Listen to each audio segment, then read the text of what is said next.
शेख साहब आपने हमें ज्वाइन किया है।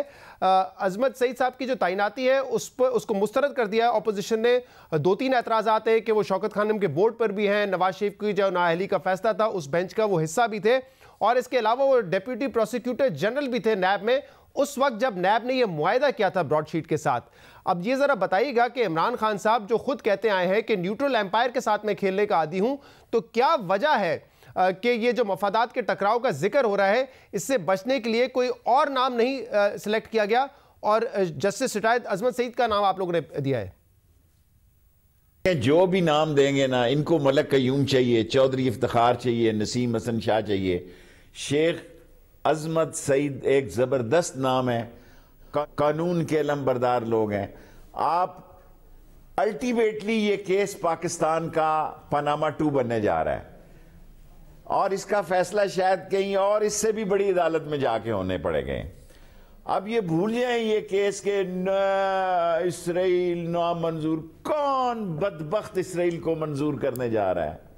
खत्म नबूवत, हम सिपाही खत्म नबूवत के, तुम बेईमान हो क्या? कौम को आप बेवकूफ बना रहे हैं 6 महीने से, ना आपने रिजाइन दिए हैं, ना सेनेट में आप लड़ने जा रहे हैं, जिमनी इलेक्शन आप लड़ने जा रहे हैं, अपने मामलात बेहतर मैनेज कर रहे हैं, आप यहाँ शाम गरीबा मना रहे हैं और बिलावल जो है वो जिगर उधर जश्न मना रहा है पीली पगड़ियाँ पहन के इलेक्शन जीतने का। मैं कोई तो बात कौम को इतना बेवकूफ बनाओ कि वो बेवकूफ बन जाए। कौम आपका बेवकूफ बनने के लिए तैयार नहीं है। आपका जो शमशमा था, दबदबा था, जो तनतना था वो कमजोर हुआ है, आपका इशू डिक्लाइन हुआ है, आपके लिए लोगों के जज्बात कमजोर पड़े हैं।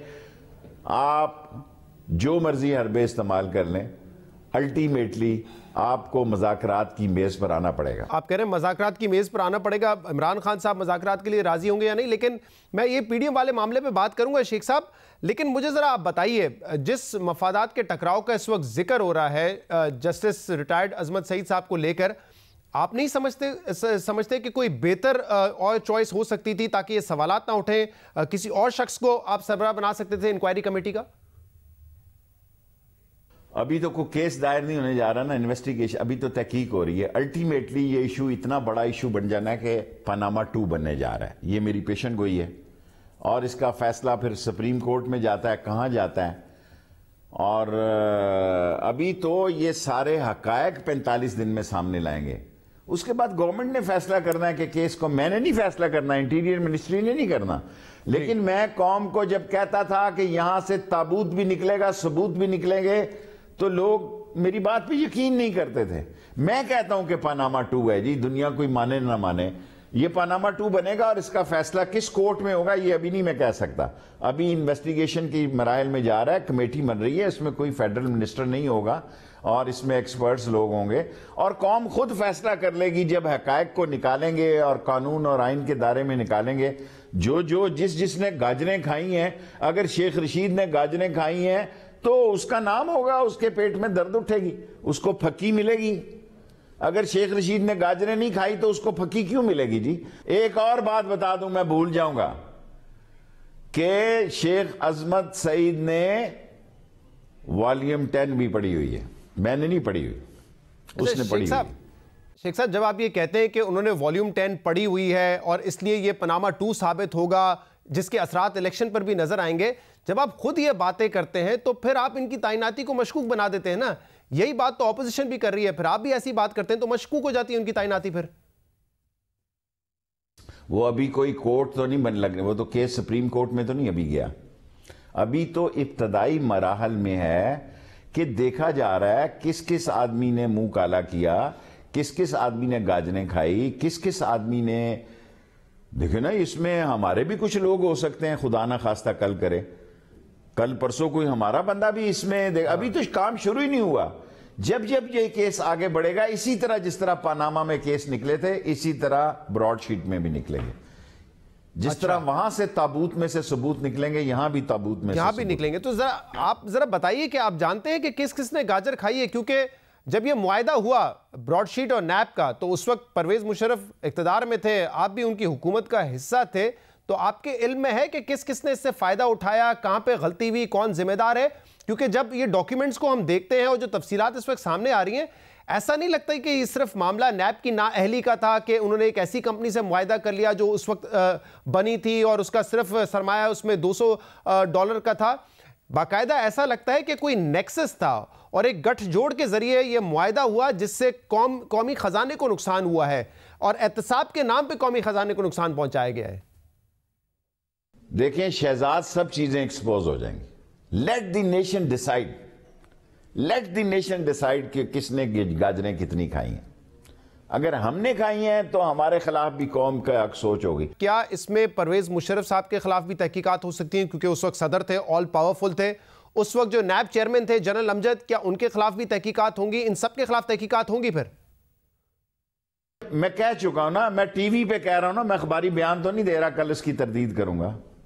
जिसने गाजरें खाई हैं उसको फकी मिलनी चाहिए। मैं टीवी पे आपके इंटरव्यू में कह रहा हूं भाई, कोई अखबारी बयान नहीं जारी। अच्छा शेख साहब, कल जब ये आपने पनामा 2 वाला बयान दिया तो इसके बाद शाहिद खाकान अब्बासी साहब ने ये कहा है कि शेख रशीद और जो दूसरे मेंबर्स हैं ईसीसी के, वो तो खुद मुल्जिमान की लिस्ट में है और इस बात की तहकीकात होनी चाहिए कि $30 मिलियन कैसे बाहर हमने भिजवाए, जिसके बाद पाकिस्तान हाई कमीशन का अकाउंट फ्रीज हुआ और ये रकम हमें देनी पड़ी।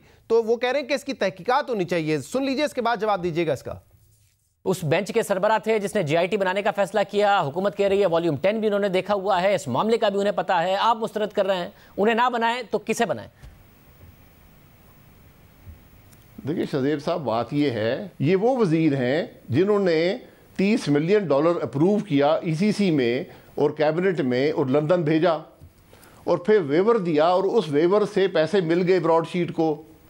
वो कैसे? वो तो आज इसमें मुल्जिम है, उन पर तो इल्ज़ाम है कि आपने ये गलत किया। बताइएगा हुआ क्या था ईसीसी की उस मीटिंग में, जिसका एक सीक्रेट डॉक्यूमेंट भी सर्कुलेट कर रहा है। नवंबर में ये अप्रूव किया गया कि $30 मिलियन हमने देने हैं। क्या हमने उसमें जल्दबाजी की? क्या इसको रोका जा सकता था? क्या हुआ था? डिस्कशन क्या हुई थी उस हवाले से? देखिए ईसीसी का मैं मेंबर हूं, मेरे सामने तो कोई ऐसी बात मेरी याद नहीं पड़ती।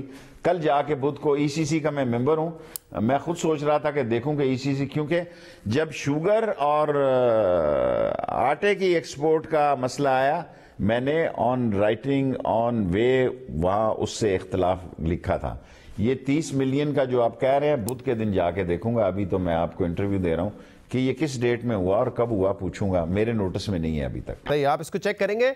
लेकिन जो टीओआर सामने आए हैं तो उसमें तो ये नुक्ता नहीं है कि जो आपके हुकूमत में, यानी कि 2018-19 में एक जनरल मलिक नामी शख्स थे, मूसवी कहते हैं कि उन्होंने मुझसे कट मांगा कि अगर हमारा दोबारा मुआहदा होता है तो हमारा कट क्या होगा। ये टीओआर का हिस्सा नहीं है। और साथ में ये भी बता दीजिएगा कि ये जनरल मलिक साहब कौन है, आपके इल्म में है? ये कौन मलिक साहब थे जिन्होंने जाके कट मांगा है?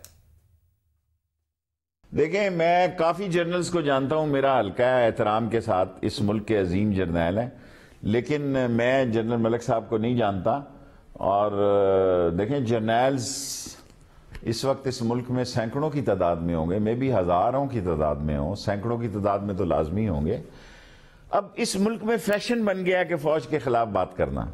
अच्छा, ये वो फौज है। कल मैं कराची गया था, रेंजर्स में 143 लोगों ने कराची के हालात को ठीक करने के लिए जान दी है, सिर्फ रेंजर्स ने कराची में। कोई मजाक है 143 लोग? और कराची के अमन में हम घूम रहे हैं और मजे कर रहे हैं और हुकूमतें बना रहे हैं और लूट मार कर रहे हैं। इवन कोस्ट गार्ड की 41 शहादतें। आप देखें, हमारी फौज की दास्तान है। आप उनका नाम सिर्फ इस वजह से कि आप उनके गेट नंबर की 4 की पैदावार हैं, आपको वो लाए, आप काउंसलर नहीं मुंतखब हो सकते थे, आपको उन्होंने आगे लाए, उसका आपने सिला ये दिया उनको कि आप कोई मौका नहीं जान। आप में और मोदी में और रॉ में क्या फर्क है? वो भी यही चाहते हैं कि फौज का इमेज खराब हो, यही आप चाहते हैं। फिर मुल्क ने तो आगे चलना है जी। मुल्क तो शेख रशीद का भी इतना है जितना मरियम साहबा का है, जितना बिलावल का है। लेकिन शेख साहब, ये इल्ज़ाम तो मूसवी ने लगाया ना। कावे मूसवी ने कहा है कि एक जनरल मलिक नामी शख्स से उन्होंने हमसे कट मांगा। तो मैं उम्मीद कर रहा हूं कि आप अगर कहते हैं कि जिसने गाजर खाई है उसको फकी मिलेगी, तो यहाँ पे उनके इस हवाले से भी इंक्वायरी होगी कि क्या कोई ऐसे जनरल मलिक साहब थे जिन्होंने ये कट मांगा अपना। लेकिन आगे बढ़ते पीडीएम के हवाले से बात करते हैं। आपकी ये प्रेडिक्शन बिल्कुल ठीक साबित हुई। आपने कहा था कि ऑपोजिशन ना इस्तीफा देगी और आपने ये भी कहा था कि वो सेनेट के इंतखाबात में हिस्सा भी लेंगे, और ये होने जा रहा है। सेनेट के इंतखाबात में वो हिस्सा भी ले रहे हैं। इसकी वजह क्या थी? आपके इस एतमाद की वजह क्या थी? और क्या पसे पर्दा कोई पीपल्स पार्टी ने डील कर ली है जिसकी वजह से उन्होंने पहले फैसला किया कि हम बाई इलेक्शन भी लड़ेंगे, सेनेट का इलेक्शन भी लड़ेंगे? जिस तरह मैं ये कहता हूं ना, सूरज मशरक से मगरब निकले, इमरान खान ना इसराइल को तस्लीम करेगा, ना NRO पे जाएगा, हुकूमत छोड़ देगा, वो कोई बड़ा फैसला कर लेगा, सरेंडर नहीं करेगा। इसी तरह मैं समझता हूं, देखें अब मैं महसूस करता हूं कि आसफ जरदारी और बिलावल थोड़ी थोड़ी मुख्तलिफ सियासत कर रहे हैं, लेकिन अभी पीपल्स पार्टी आसफ जरदारी के क्लचेस में है।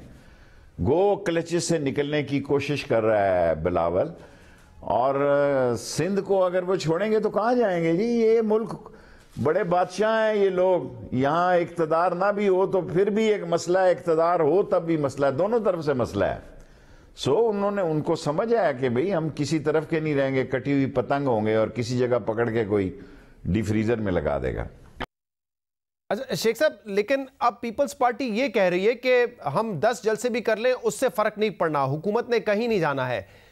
एक ही आईनी तरीका है, पार्लिमानी तरीका है हुकूमत को घर भेजने का, और वो है अदम एतमाद की तहरीक। बिलावल कह रहे हैं कि हम दूसरों को भी कायल करेंगे, दूसरी पार्टीज को भी कायल करेंगे कि यही तरीका है। अब इतने एतमाद की वजह क्या है पीपल्स पार्टी के? बिलावल भुट्टो क्यों समझते हैं कि अदम एतमाद की तहरीक से वो हुकूमत हटा सकते हैं? आप कहते हैं इत्तेहादी आपके साथ खड़े हुए हैं, उनके पास क्या श्योरिटी है आपके ख्याल में ऐसी? सब इत्तेहादी हमारे साथ हैं और इत्तेहादी साथ रहेंगे। देखें, there is always face behind a case. इस चेहरे को बदलने के लिए जो स्टैंड लिए गए हैं उसके लिए भी एक रास्ता चाहिए। ये एक अच्छा रास्ता है। अच्छा, अदम एतमाद इन्होंने चेयरमैन सेनेट में इधर 66 थे, उधर 11 कम हो गए। अदम एतमाद इन्होंने स्पीकर के इलेक्शन में, इन्होंने सदर के इलेक्शन में, इन्होंने प्राइम मिनिस्टर के इलेक्शन में सारे करके देख लिए।